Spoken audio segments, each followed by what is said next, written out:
Good day, everyone. I think we can start. I see a couple of people still joining, but it normally happens in the first 5 minutes. We see how the numbers grow. Thank you very much for joining and a warm welcome. The topic of the webinar this afternoon is team optimization. And as with the previous two webinars, the first part of the webinar will be the theory around the functioning of teams and how teams form. And then the second half of the webinar will be the system application, how to utilize Shadowmatch to optimize teams in the workplace. As with every webinar, ladies and gentlemen, you will be on mute, on forced mute for the remainder of the webinar. It's just to give the presenters the opportunity to present uninterrupted. And then towards the end of the webinar, we will allow you to unmute yourself and then participate live in questions and answers. In the meantime, if you have a pressing question, you're welcome to just type your question in the chat, and one of the team members, the Shadowmatch team members, will answer your question. Alternatively, we will present your question to the presenters at the end of the webinar to then address the question. My name is Lizette de Villiers. I will be doing the first bit of the webinar, and then I'll hand over to Suzanne Conradi, the General Manager at Shadowmatch, and she will be doing the practical system application and how to use Shadowmatch to optimize teams in the workplace. I think let's start immediately, ladies and gentlemen. I'm going to share my screen.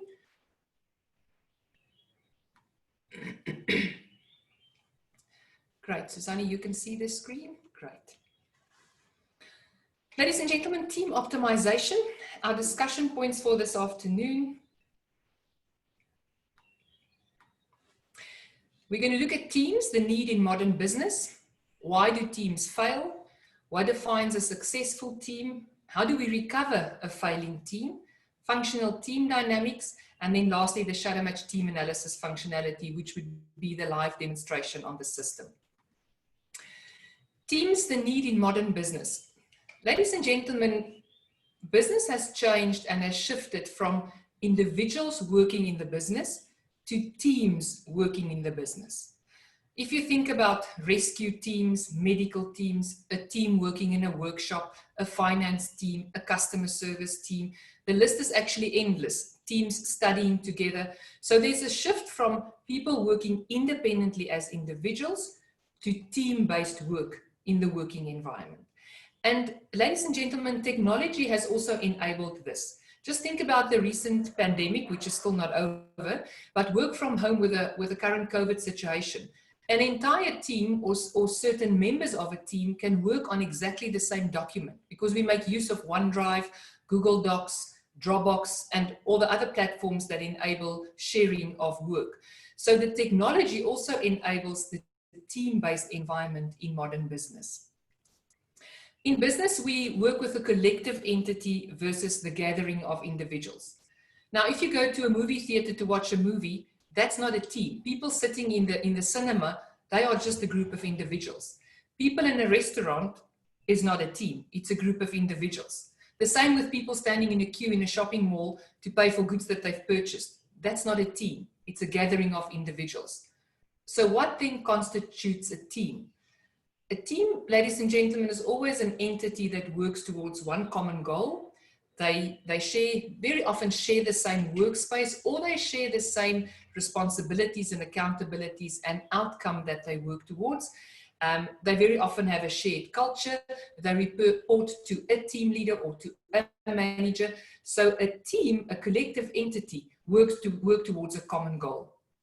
And then in modern business, the role of the team leader becomes more and more critical. Because the team leader, and if I speak team leader, or if I talk about team leader, this can be a manager or a director. The purpose of the term team leader says it's somebody leading a team. So for the purpose of the discussion this afternoon, it will be team leader. The team leader becomes the glue that holds the team together. The team leader is responsible for motivation, for optimal communication, for supporting the team members, for making sure that everybody pulls in the same direction towards reaching the goal and ensuring a successful and optimal team in the workplace. Now, ladies and gentlemen, why do teams fail? Firstly, because of leadership. Teams fail because of a team leader not taking responsibility, because of a team leader not becoming the glue that holds the team together, a team leader not understanding the team, a team leader not performing optimally, and not making sure that we all work towards a common goal. That's why leadership development has become such an important function in modern business, because we want a team leader to function optimally in order to prevent a failing team. Teams fail because there's a behavioral disconnect. Now, all of us in the webinar, I'm sure most of us know Shadowmatch and are currently using Shadowmatch and are clients of Shadowmatch. So we understand the whole behavior thing, or better known as habits. If we do not understand each other's habits in a team, and if we are not aware of the habits of the team as an entity, the risk of a behavioral disconnect is always evident.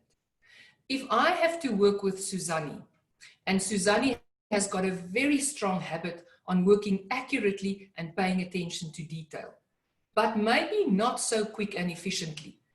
If I don't know that, and I continuously hand tasks to Suzanne, and Suzanne delivers a perfect job, but always late, I'm going to become frustrated, because I'm continuously going to have a little bit of a conflict situation, a little bit of a frustration, because in the back of my mind, I'm continuously going to say, I wonder if Suzanne is going to make the deadline. She's not going to make the deadline, ladies and gentlemen, but she's going to deliver a perfect job. And if I don't know that, a behavioral disconnect forms between me and my fellow team member and fellow team members. So if we don't understand what is the natural behavior patterns of the person across the table, my fellow team members, a behavioral disconnect leads to a failing team, because an individual fails, smaller teams or smaller pairs that have to work together in the team fail, and the result is a failing team. Teams fail because we incorrectly allocate tasks to team members. If we do not understand what the natural behavior patterns and capabilities of team members are, it's very difficult to allocate tasks in a scientific manner. We do that then by chance. And ladies and gentlemen, if we have insight into the different behavioral patterns of individuals, we can prevent a failing team by allocating tasks accurately and according to the natural behavior patterns of individuals. And then lastly, one of the reasons why teams fail is because of destructive subgroups. It's inevitable. In any team, subgroups form. Now, if we leave the forming of subgroups to chance, we run the risk of negative subgroups developing. It's not always the case, but very often that's the case. What happens? I'm part of a lift club, and we are 4 people in the team that drive to work and to work and back home in the afternoon in a lift club. I have a bad day at the office. I'm negative.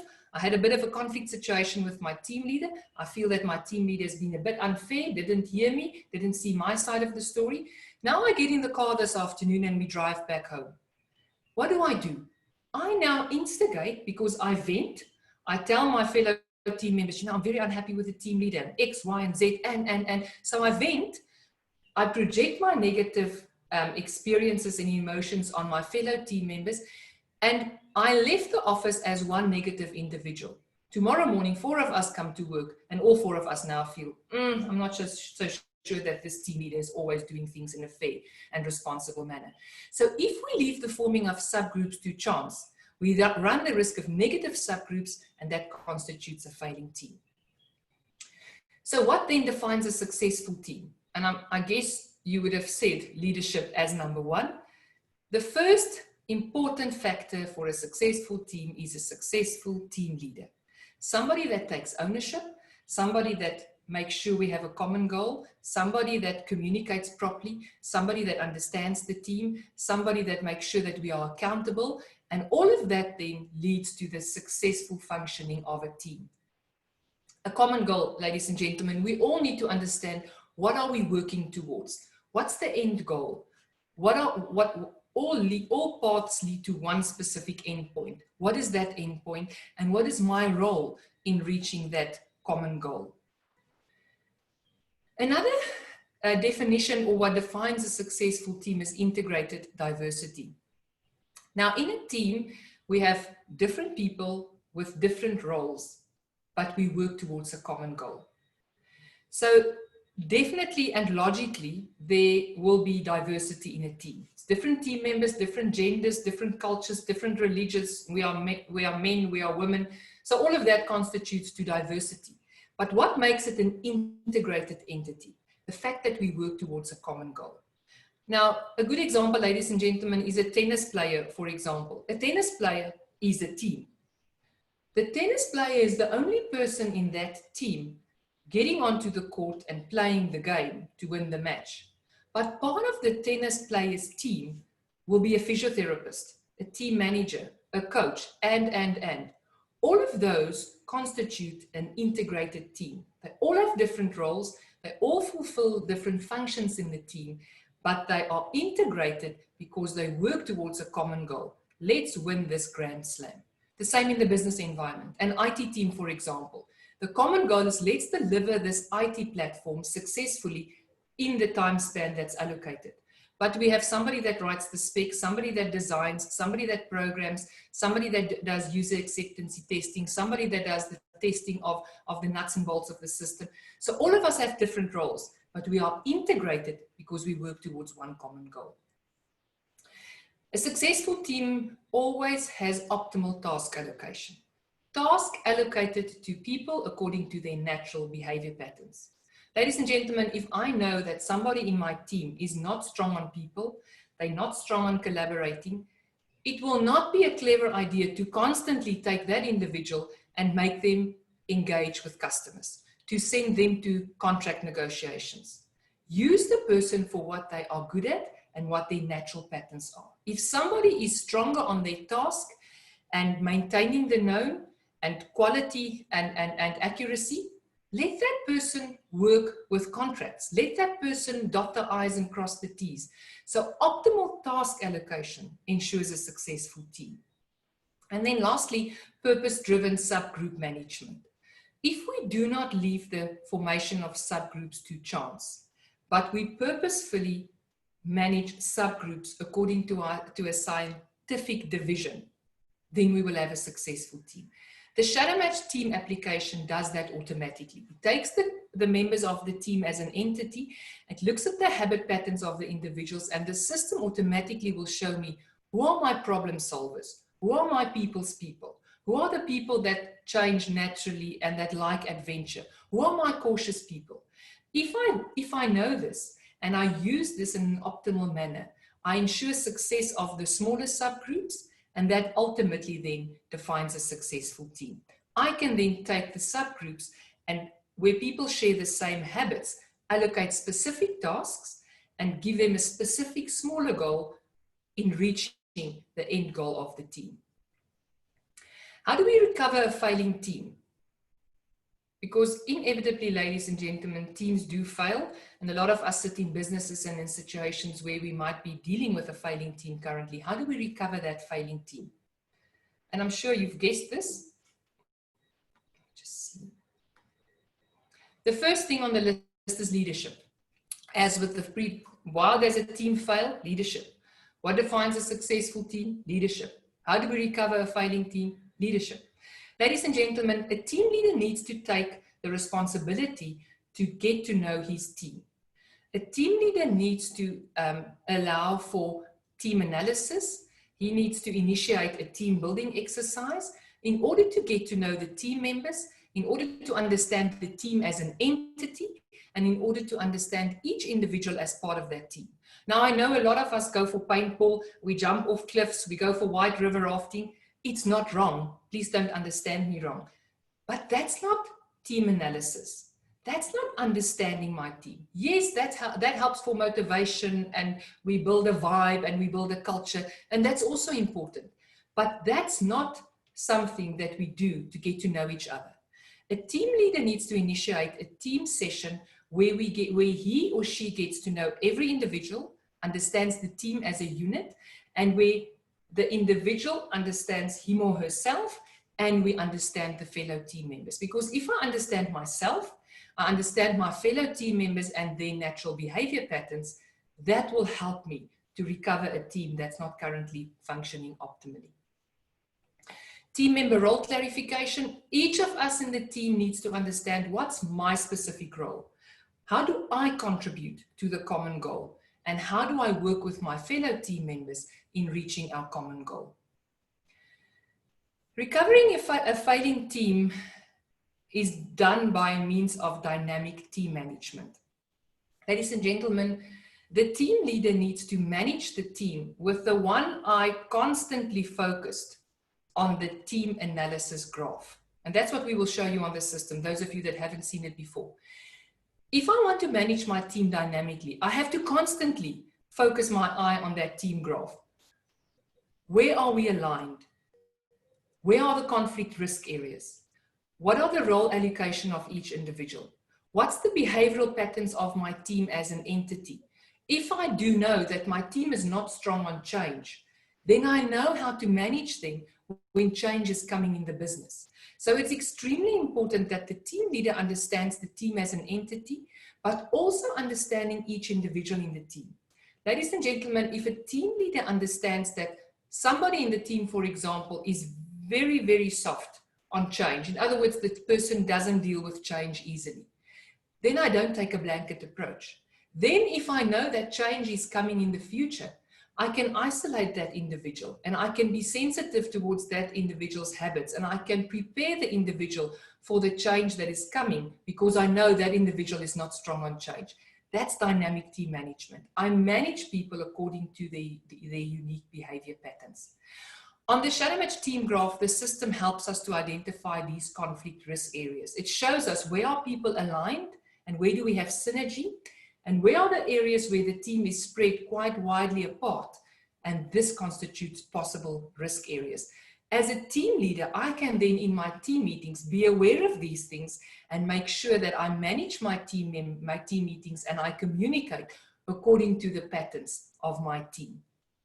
And then lastly, to recover a failing team, we have to focus on positive subgroups. We do not leave the formation of subgroups to chance, and we use the subgroups as identified by Shadowmatch to allocate roles and to give people tasks in the team so that the problem solvers, because it's their natural habit, focuses on problems, so that the people's team focuses on the needs of people in the team, so that the cautious team can warn us when they see possible risks. And we integrate all of this towards reaching a successful and a common goal. Ladies and gentlemen, and then lastly, before we hand to Suzanne for the system application and the demonstration of the live team functionality, we need to look at functional team dynamics. Now, when looking at Shadowmatch, the system automatically shows me the strength of my team. The purpose is never to try and construct the perfect team. We need to make the furniture with the wood that we've got. So when we look at the strength of the teams in Shadowmatch, and you'll see that visually shortly, it's quite important not to always try and make my team a green team. And green refers to the strength of a team. I have to work with a team as they are. I have to take that knowledge and that information and manage them optimally as individuals in the team and as a unit or an entity towards success. Now, if the team strength is gray, that means this team is functional when necessary, and you will shortly see this visually. What does it mean if my team is functional when necessary? That says this team will function optimally in a specific situation, in specific circumstances, doing a specific task. So if they are outside of that specific situation, they might not function successfully as a team. But we have many examples. An ExCo team, for example, they will in many cases have a gray strength on the system and be functional when necessary. When they meet once a week or once a month as an ExCo, they have to plan, they have to strategize, they have to look at the operations of the business. They can function very successfully as a team. But all the directors and the CEO have different portfolios. So when they leave the meeting, they all have their separate areas and they then don't function as a team. So that says they are functional when necessary. Then we have a team that is strong. That is the amber or the orange circle that you will see on the system. This says that this team will function optimally in the general day-to-day circumstances. So in the job that they do, for example, a sales team or a finance team, where they work together and they share their responsibilities and a common goal, they will work well and they will function as a team and they will be strong in sharing the habits and sharing the responsibilities. Then we have a very strong team, and that's the green indicator. This says that my team will function optimally under most circumstances. When we do the job, we will function very successfully because we share a lot of our habits, we are in alignment. But when we do something completely removed from our day-to-day task, we will also function optimally as a team. One last example. If in a business, for example, we have volleyball teams and we have a volleyball league in the business, if we have a sales team that measures very strong as a green team on Shadowmatch, it means when they work together on sales, they will be extremely successful in selling. But this green team, very strong, will also, if they participate in this volleyball league, win their matches. Because outside of the working environment, they are functioning as a strong team because they share a lot of their habits. So that's important to understand, that we don't want to necessarily work towards a green team. Each of these strengths work in specific environments. I need to understand, what is this team, what is their mandate, and how do I manage them according to the strength of the team, the habits of the team, and the individuals in the team. Susanne, thank you very much. Over to you. Thank you so much, Lizette. Thanks for the insightful presentation. Good afternoon, ladies and gentlemen. It's great to have you all back. So as always, for the system part, I'll be working in a fictitious company with fictitious data.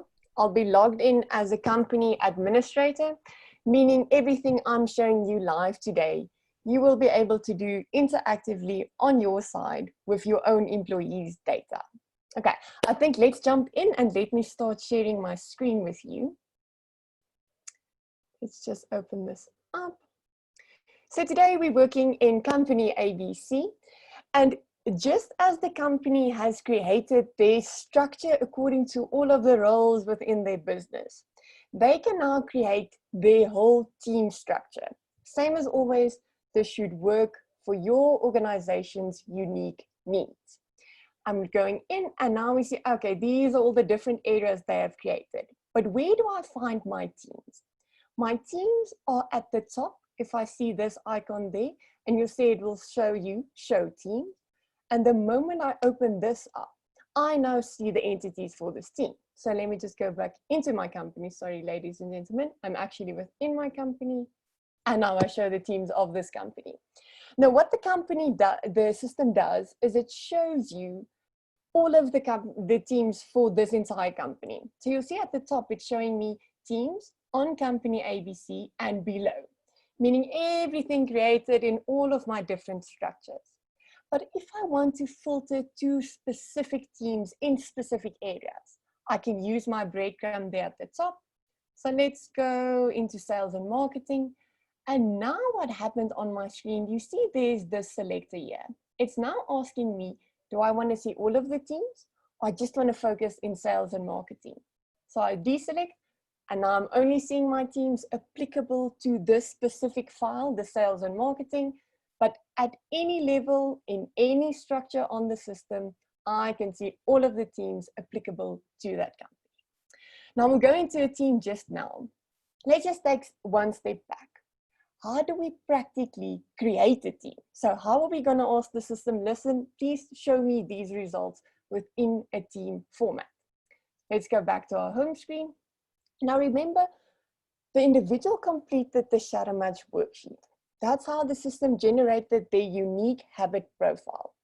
Now the system is going to use exactly that same result, but it's just going to package it for you in a different view. So let's say I want to create a team. I'm going to go into finance, and I'm going to go find the individuals, the specific individuals I want to add to my specific team.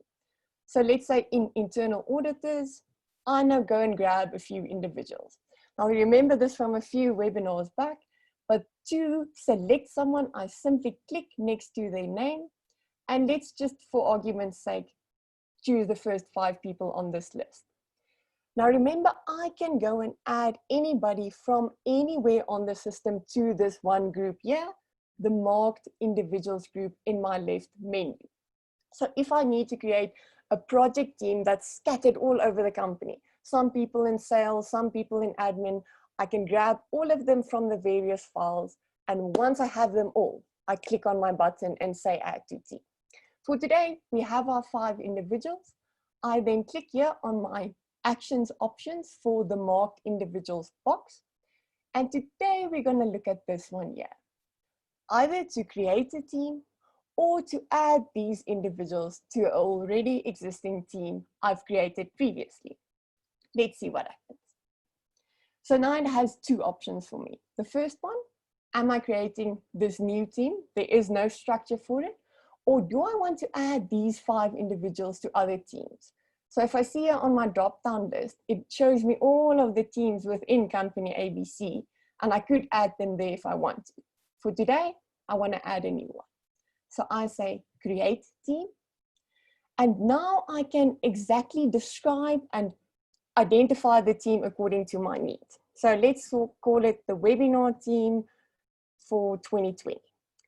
I can add a description to say exactly what is the function of this team, but this is optional.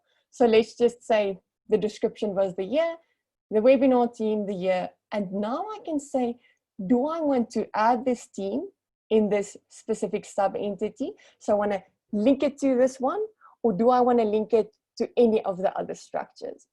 As you remember from the previous step, it doesn't matter where the team is allocated, you can access it from any level. This is a preference to say, how do you prefer to organize your structure? Do you want to add those teams in those specific files, or do you want to just put them globally on the company? The last option on my page, it gives me the option to, I can either use these individuals that I've already marked. Now I specifically chose them to put them in the team, so I'm going to choose that option. But I also have an option just to go and create the structure for me, to say, I want to go and find the individuals. I didn't do the previous step, so I'm creating a team, and it gives me that empty shell, and then I add the individuals afterwards. Today we have our individuals, so we choose the options create team using these 5 individuals I've selected, and the moment I click create, the system now creates the team for me. Now we'll explain exactly what's going on in the screen for now. I just want to show you that you see what happened there. I selected individuals, I told the system, please combine them for me in a team, and now they're in a team. The results are still exactly in the file where we invited them to do the worksheet and where we've allocated them, but the system is using that result on the screen to show me, to access this function. Okay, great, we created a team. Let's now go back to our main list of teams to start unpacking all of the detail. So on my main list of teams, the first thing I just want to quickly highlight is, do you see the different columns? So we have the names, the description, where it's allocated, the strength of the team. We'll take a look now. How many members, when it was created, and when last was it updated. Now I can rank this according to anything. So if I want to rank it according to the strengths or according to the names alphabetically, I simply click on those selectors. Let's start unpacking that team strength that Lizette referred to. So I quickly want to show you one of the teams that is strong, and how do we see that? So there we say, okay, the team strength is strong. And if we now actually open up the team graph, the strength is indicated here at the bottom and here in the circle around the graph. Now, if we highlight all of these individuals, we can now see there's a synergy between their various individual habits. And that's the reason why the team strength is strong, to say, okay, I'm finding that there's a similarity between these behaviors. Remember what Lizette referred to, so every day operationally need to work together. It's going to be an easy fit habit-wise. I just quickly want to show you, this is what Amanda's result looks like on the system in the team graph. But the thing that is informing this in the back end is actually her individual habit graph. So let's just quickly open this up. Preview. Okay, are you still, is my screen still sharing? No. Let's just share it again. There we go. Okay, back to screen sharing. So what I'm viewing now is Amanda, the one team member's individual habit graphs. So this is the intensities of the specific habits for her. And if I'm on the system, it's using this to inform the graph here. Okay, we'll unpack this further. Let's go and see another team strength. So that is very strong. Let's see what it looks like if it's functional when necessary. So if you see it to the right, it's showing me a gray circle around the graph. And if I scroll down to the bottom, I see functional when necessary. So this means with these different habit intensities, the team members can function perfectly together if they need to collaborate, but they don't need to necessarily work together every day on every single task, because if we see all of the team members, we'll see there's a diversity in the habits. For now, let's start understanding what this screen is actually showing us. So the first practical thing is I can edit the name at any stage at the top. So here we see, okay, project team. If I select there, I can edit the team on this screen as well. We're happy with our name, so I'm not going to edit it there. I'm viewing the team graph. And let's just make it bigger again. This team graph here is the consolidated result of all of my team members. So the first thing in my graph is let's understand the intensities and how are these specific constructs measured or shown. For this, I simply click here to the left and I select intensity ranges. Now the system is explaining to me how do these habits work or manifest and how strongly are they embedded. So if you're familiar with how the individual habits form, this is if we're looking at that range to say, okay, is it a softly embedded behavior, is it planned, or are we going stronger and stronger towards a radical habit? Now on the team graph, we have specific sections or categories. And you'll see it's nice and interactive. So if you hover over a specific, you get the whole description there to say exactly what does it mean. So in the circle, we have soft habits to say, this is actually so soft, we're rejecting this behavior. And if one of these markers here, that point there or that point there, would have been in that circle, we would know, okay, this is then actually a behavior that is rejected. The further we go to the outside, and I'm not going to read every one for you because you will be able to see this yourself interactively. But the further we go to the outside, the behaviors are getting more strongly embedded, more strongly embedded. So for instance, in this range, the 30 to 50 range, we get to the everyday collective behaviors, comfortable habits that are embedded in an adaptive way, all the way to the outside where we see the defining habits that are very strong patterns specifically needed in that team, and all the team members are defined by these behaviors. Okay, let's close our intensity range again. This gray graph here is the collective result for the entire team. So all of my team members individually add to this, but everybody adds to this. And now I know how the intensity ranges works, so I know how to read this graph. But what is the graph showing me? On the sides of the graph, you will see specific constructs. For example, we have change on the one side, and then on the other side, we have the opposite, which is what? Maintaining the known. Now you once again saw as I'm hovering over it, it's interactive, it's highlighting that definition for me. The exact same thing will happen on your side. So this graph is now communicating specific constructs that are actually combined in algorithms from our individual habits. So if you're familiar with the individual habits, they inform the specific construct of maintaining the known and the specific construct of change. Okay, so that's what we see on the outside of the circle. There's just one I want to explain to you, the bold and the cautious behaviors. We'll get to that in just a little while, but I just want to show you how these individuals are now contributing.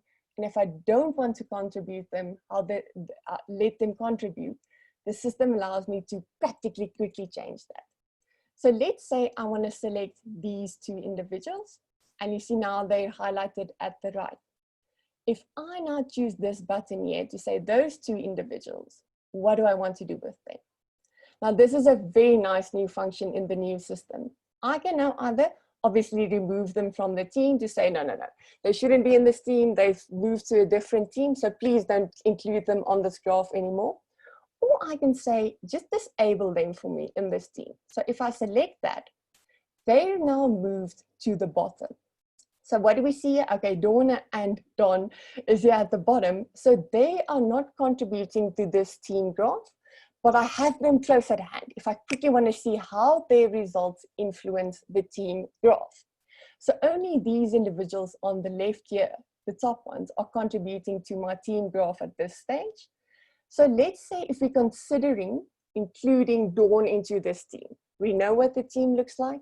And if we then add that one result, we can see how does the collective team graph change and how does this individual compare to the team. So for something like restructuring your team, adding new members to your team, you see how easy the system makes that for you. If I want to put them back, so let's say we want to put both of them back into the graph, I simply select them and then I'm going to choose the option to enable them. And back they jump into my top part and they're part of the team again. Okay, so let's go back to what are we seeing on the right here. We've chatted about these specific team graphs or these specific constructs. Let's understand the bold and the cautious behaviors. Because for each construct, the manager or the team members can now understand collectively which of these ones do we drive to a stronger intent or to a softer intent. So let's say change versus maintaining the known. We see it's more stronger embedded for the team collectively. So we pull stronger to this side versus where change is a softer behavior, it's only necessary. So if you think about what Lizette referred to, if I'm the manager of this team and I know a big change is coming up and I know my team collectively has a stronger pull to this side, how am I preparing them for the change? How am I communicating that information? So you can then unpack that for each of these constructs to decide to say where is the team and what is the unique context of this specific team. The one that works a bit differently is the bold and the cautious behavior. And it's actually quite easy to understand. What the system does is for all of the team members, everybody part of this team, it actually creates one bar graph. So remember, we just looked at Amanda's bar graph for her habits. So imagine the system gave you one report saying, okay, these are all the habits and their specific intensities.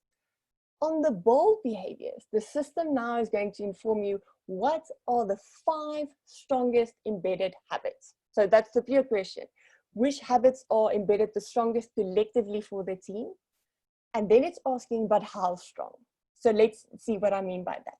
So we see the bold behaviors, and now the system is showing us, but how strongly are they embedded? So our strongest habits, are they collective, as we see in this range, or are they defined? They're strong, strong, strong. And what are these behaviors? So the moment I hover over this, you see it highlights the 5 strongest habits collectively for this team: discipline, conflict handling, altruism, people positive, team inclination. Now, very important, remember, ladies and gentlemen, this is going to be different for every team because we're understanding the unique context of that team. So the bold behaviors aren't bold type of behaviors. It's the question of which of these behaviors are embedded the strongest, and then how strong we see where the graph, it shows us where it's embedded. The opposite side of the coin, our cautious behavior, is exactly the opposite. We have our bar graph of all of the habits that our team contributes to. And the system is asking which are the 5 softest habits. So which are collectively driven the softest and how soft. So how soft? We see it's there, it's in the band of necessary behavior. So it's not soft here where we reject it, but it's not a comfortable behavior here where it's strongly embedded. It's a necessary behavior collectively. And what are these behaviors? Collectively for the team, individual inclination, propensity to change, and the rest on the list. Once again, it will be unique for each team member. Now we understand the team context. So we've unpacked this screen that we saw when we opened up the screen, the graph. What about our individual team members? I can now either select all of my team members to see the entire picture of all of the individual graphs shown over each other. And now I can start doing something like identifying possible conflict areas. You remember Lizette referred to this. Now I can see collectively where are we aligned on these specific constructs and where do we have a distributed alignment? For instance, in maintaining the known, I see all of my individual team members are closer aligned and it's close to where the team is. Where on other constructs, something like accuracy with attention to detail, we now see there's a bigger distribution, a wider distribution. It's not all aligned. So if I'm allocating a task that is dependent on accuracy with attention to detail, I have the entire range and there's a possible conflict area between this individual here and this individual there, where they drive it to a different extent. Now, obviously you can show any individual combination there. So I can deselect here and say, okay, I just want to see some of my team members. Or if I deselect everybody, I can then compare a specific individual towards the team. Maybe just highlight two individuals for you. Let's see these two individuals. Now imagine if you're a new team member, starting off managing this team, and these are two of your team members, and you do not have insight to the Shadowmatch team graph, and you use a blanket approach for management, managing all your team members in the exact same style. You see the possible areas of disconnect that you can experience with some of your team members. To say, if you're going to position the big change coming up in the same way for this individual and this individual, who's going to be comfortable with that and who's going to feel frustrated or exhausted or misunderstood? Same thing, if you're allocating specific roles and you grouped Dawn and Sophia together and they have to follow the same deadline, look at here their preferences with being quick and efficient. For this individual, it's very strong, it's a defined behavior, it's something she drives in each situation. For this individual, it's contextual. Today, it can happen today, it can happen tomorrow as well. So now they have to follow the same deadline. Can you see the possible areas of conflict there? Now, the good news is you do have the insight into this. So now you can understand. Remember what we said about the behaviors. It's not about right or wrong. Both of these individuals are right in the sense that that is their unique behavioral preference. You, as the smart, informed manager, will have the insight into this to then eliminate that conflict situation, that it doesn't arise in conflict, but that you're proactive to manage that. That's what Lizette referred to say, keep that one eye on the team graph when you're making decisions, planning things, allocating roles, because now you can see the entire context of your team as well as the individuals in that team. Okay. I now want to show you the next function of the team. So we understood the team, we understood the individual members that we can compare to this. And obviously, ladies and gentlemen, this is live and interactive. So you can go in at any stage and say, oh, okay, I'm thinking about this specific mandate for the team. Let me quickly see those three individuals applicable to that situation. And then you can see the entire context there on the screen for you. The next function is the subgroups that Zed referred to. So I click on this button here, group overview, and now it's showing me the landscape of the natural subgroups, the behaviors or the habit intensities of these individuals fall. Now you'll see there's various subgroups, and once again, the system is nice and interactive. So if I hover over it, it explains to me what does the system mean by the action and task group, and who in my unique team is in this specific group. So who naturally has the behaviors to fulfill this function for action and task? You say that, okay, great, we have Sophia. For one of the other functions, the anchor group, we have that definition where it says, okay, this is the anchor group that's bringing together all of my various subgroups. The adventure and change group, the cautious group, the action and task group, all of the different subgroups that were formed. My anchor group, for instance, is that middleman where they say, okay, I hear what you're saying, adventure and change. I hear what you're saying, cautious. This is a good recommendation holistically for the team. And if we see there to the left, who do we see? Jennifer, Michelle, and Jeff. Quickly just want to go back to your team graph that you can see how this is informed by the system. Selecting those three individuals, Jeff, Jennifer, and Michelle. Now, do you see now for this specific team, these individuals are the anchor group, because do you see how closely they are to the overall context of the team. Let's jump back to our subgroups. You would have also noticed that your subgroups also have that strength indicator. So do we see here the people's group, we have an amber indicator, and we see to the left here, here's our legend explaining to us what does this color in the subgroup mean. So we see the anchor group is very closely aligned. We saw that when we just looked at the graph. Very close alignment, so the behaviors or the habit requirements to form part of the anchor group are very strongly aligned, as well as all of their other habits. So they're very strongly aligned for this.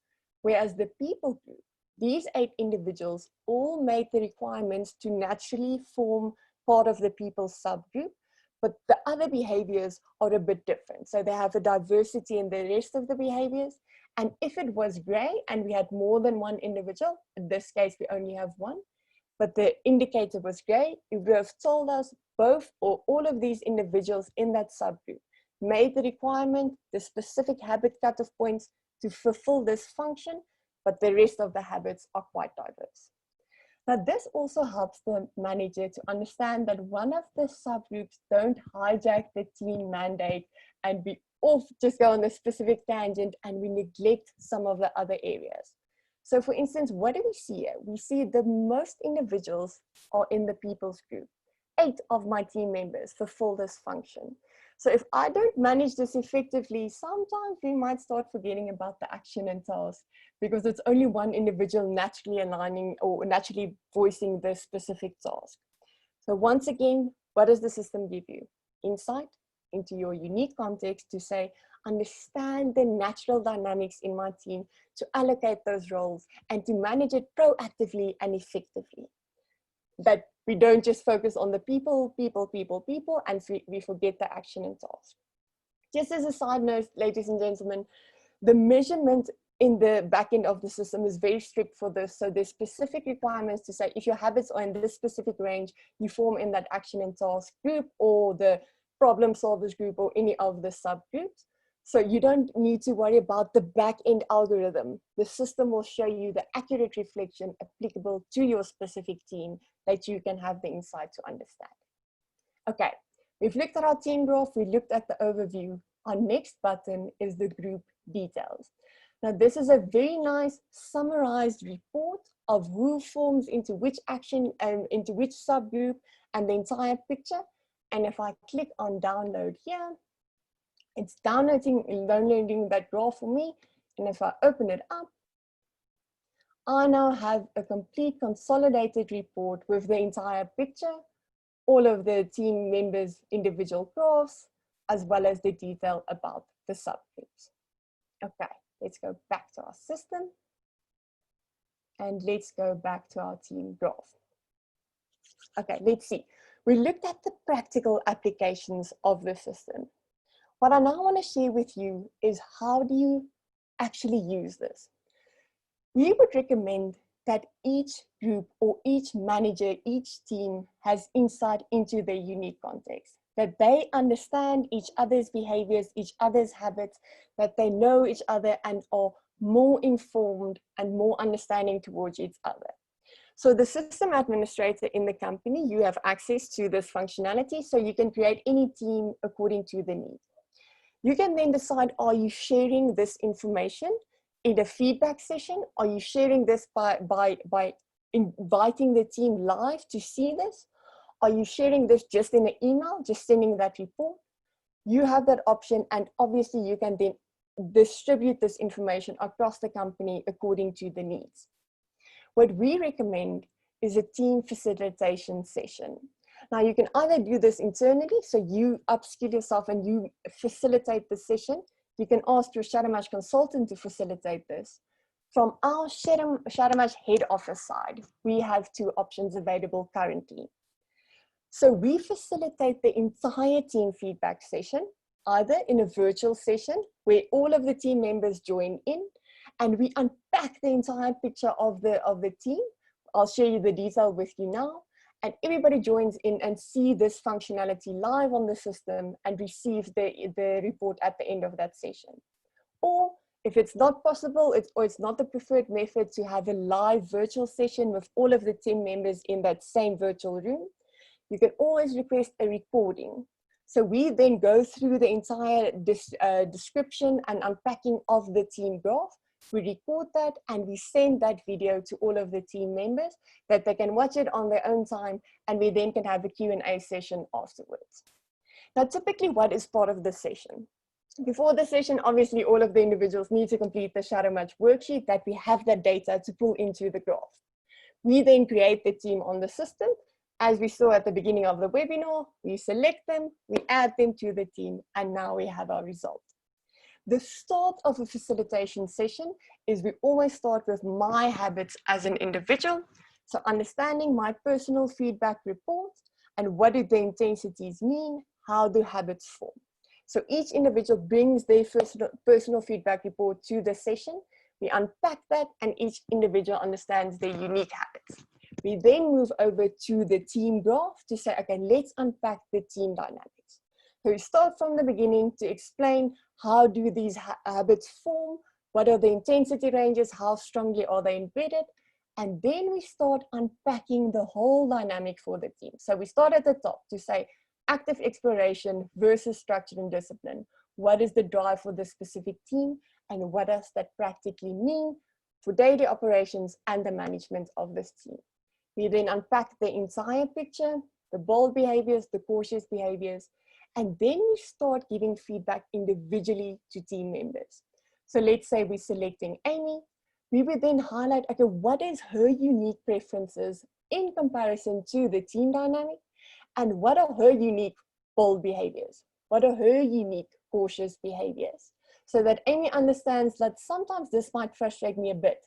I focus a bit stronger on this. This is where the team is. So I drive this naturally, and obviously, according to all of the other individuals, what would their specific experience be? Now, if you look at these three individuals on the screen, all of these team members walk away understanding themselves and understanding the team better. So now we understand the dynamic between this before there's a misunderstanding and before we hurt each other and before there's conflict, to say, respect my behavioral preferences enough to make that part of our relationship in the team. Obviously, the manager is informed about all of this, but the team members as well.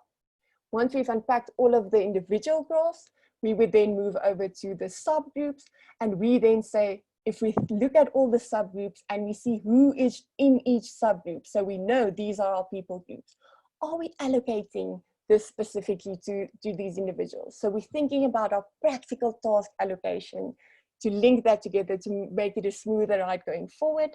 And then at the end of the session, we all get that report. So I then choose the email option. And now I have two options here.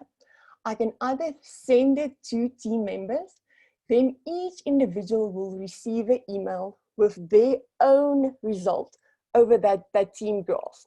Or I can choose the option to say, send consolidated report. So that's the entire picture, all of the team members' graphs shown over that team graph.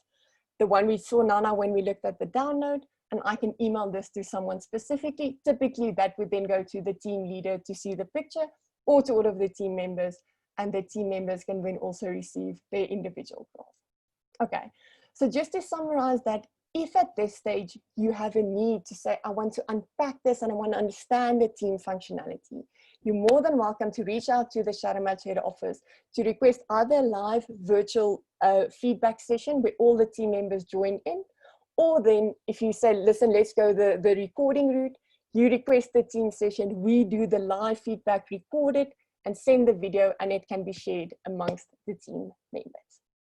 Okay, thank you, ladies and gentlemen. That's the team function in a nutshell. Just want to repeat what I said at the start. This is the practical way the system allows you to do it. Please use it according to your needs. So you create the teams as and when you want to create them. And please don't think, once you've created a team, that it's a stagnant team. As dynamic as your unique context is, that's how dynamic this function can be. So you can say, okay, tomorrow, these three individuals no longer are in the team. Let's move them out of the team and see the unique context that is left. Or these three individuals are going onto a project. Let's understand the little subgroup within our team. Okay, great. Thank you, Lizette. I'm going to now stop sharing my screen and then hand over back to you. Thank you very much, Suzanne, and well done. That was a fantastic explanation. I'm sure everybody followed, and that was so detailed and so comprehensive. Thank you very much. Ladies and gentlemen, I'm going to allow you to unmute yourself. There are already 2 questions that I will present in a moment. If you just give me a chance to, you should be able now to unmute yourself. Let me just see. Yeah, you should be able to. Please, if you want to, you can just indicate by means of a hand if you have a question. Susanne, I'm going to present the first question because that's over to you again. Carla wanted us to just show again, if you don't mind, share your screen and just show again how do we send that report, the reports to the individual team members as well as the consolidated graph. So once you've done that, then I will handle some of the other questions. Thanks a lot. Perfect. Okay, let's start sharing my screen again. Okay, so you'll see these icons are standard icons on the Shadowmatch system. And if the screen you're seeing on your right, it's applicable to that screen that you can download or email something, that option will be live. So I'm currently in my team, viewing my team, and this can happen at any point. So I'm viewing the graph, I'm viewing the group overview, I'm viewing the group details. The system picks up, I'm busy viewing this specific team detail.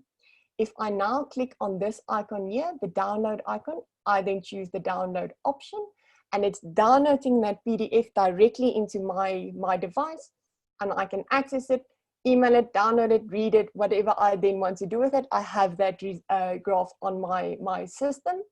And then the email function, because I'm viewing a team, the email function opens up the email specific team option.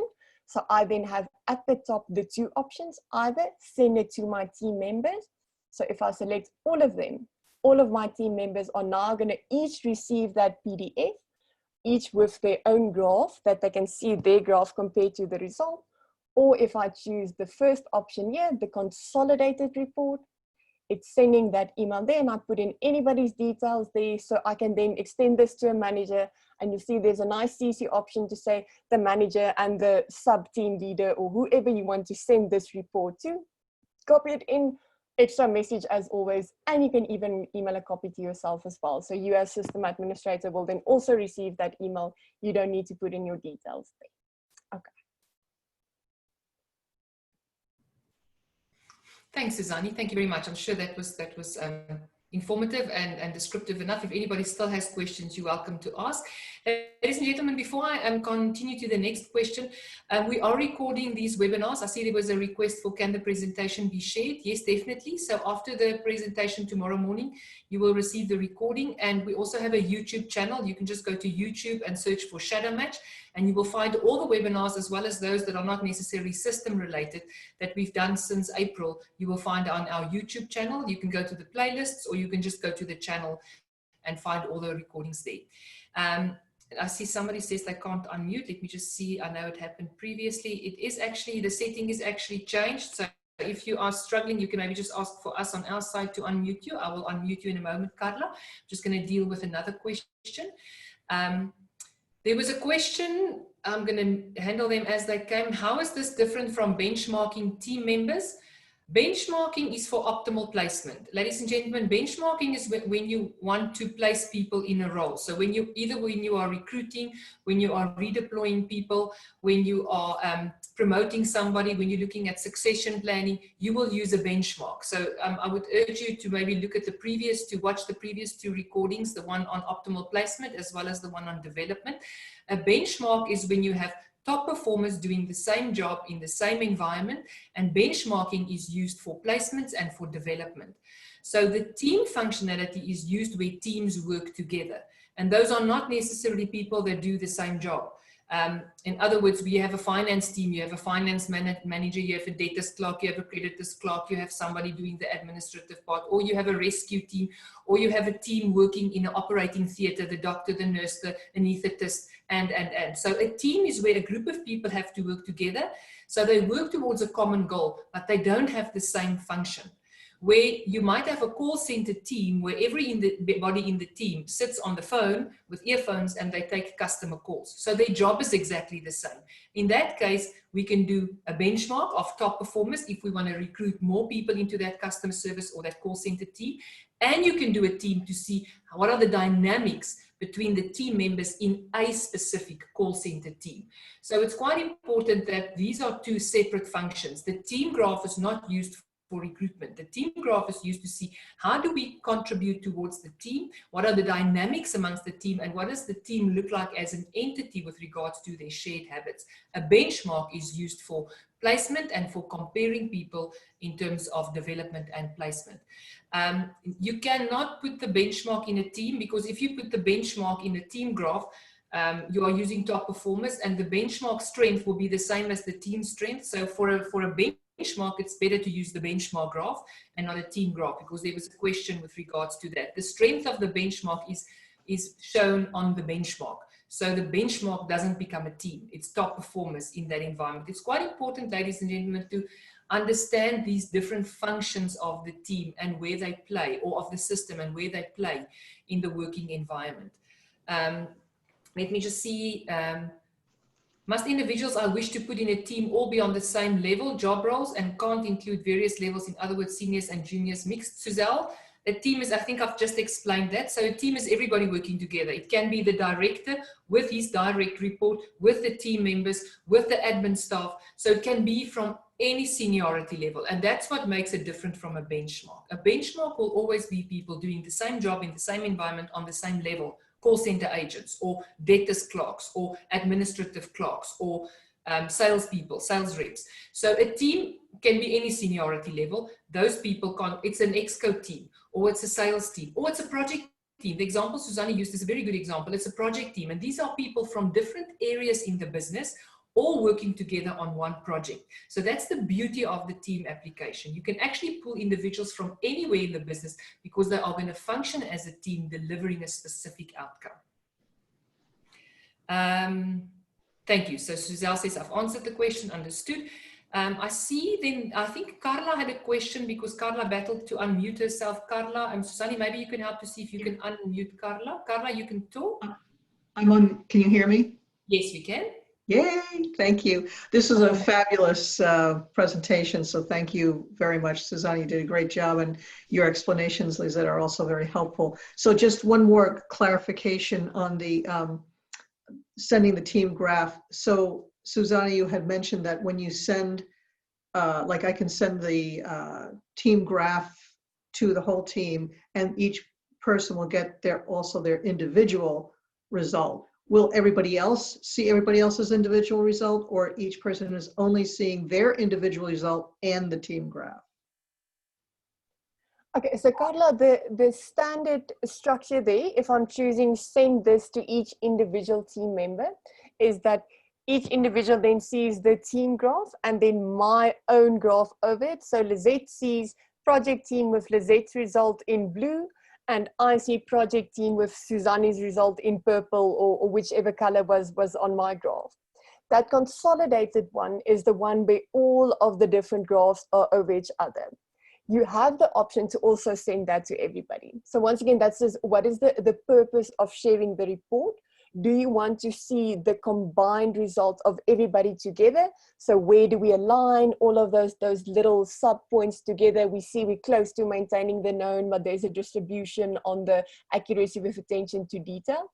So then I'm going to go the option to say I'm downloading that consolidated report. I know I have all of them, and then I share that with my team. So I send it to anybody. If I want them to say, okay, we've gone through the session, have your individual unique feedback from the session that you can go and think about it after this feedback, I would then recommend the option to say, okay, send it to each individual, and they get that own graph from the system. The system administrator luckily has access to everything. So he can then pick and choose as he needs to say, listen, if I need to give the manager Lizette's unique result, Suzanne's unique result, and Carla's unique result compared to that, she can select it, email that to her as well, to say email to me as well, and then allocate it manually within the emails. The system allows you to select any of the reports. Mm-hmm. I think I'll go offline with you more about this Okay. rather than take up more time. Thank you. Perfect. Thanks, Carla. Thanks, Suzanne. Maybe just a last comment. I know specifically in the US that might be a privacy issue, that people don't want to see each other's results. So that will obviously also, Carla, depend on the team, because the person that has system access, and you can always give the manager's system access to view everybody in the team, but it might not be clever, and that will depend on the team and your communication with the team, whether they get a consolidated graph where they see everybody, or whether they only get a graph where they see themselves. But you're welcome. We can discuss this offline. I just want to mention that because in the US that might be a privacy thing. We are not so sensitive in South Africa. Thank you. Sensitive issues there. Ladies and gentlemen, I'm just going to, for the purpose of the recording, end the webinar, and you're welcome to stay on. Thank you very much for joining. Just lastly, before I end the recording, please remember we don't have a webinar next week. It's a public holiday on Thursday in South Africa. We have a webinar again on the 30th of September. And please go to the Shadowmatch landing page so that you can book your seat. It's all about personal fulfillment, and we're going to spend time on the personal portal and everything that's offered on that personal portal. And then there will be 4 webinars in October. Those dates are not yet set. Well, we've got the dates, it's just not published as yet. It will probably be on the Shadowmatch landing page by Monday or Tuesday next week. Well, the first one will be, we're going to talk about the study report, which is a new report that we've just launched, fresh off the press. So the study report will be a webinar. Then we will have the career report in business as a second webinar. We're going to have a webinar about the skills grid, and we're actually going to complete a skills grid worksheet so that you see the questions that we have in the skills grid. And then the last one for October will be the resignation benchmark and the resignation files on Shadowmatch, and how do you use that? Because that's something that's very underutilized, and I think it will be quite informative if we have a session specifically focused on that. You don't have to run. I'm just going to say thank you very much for your time, and we hope to see you all on the 30th of September.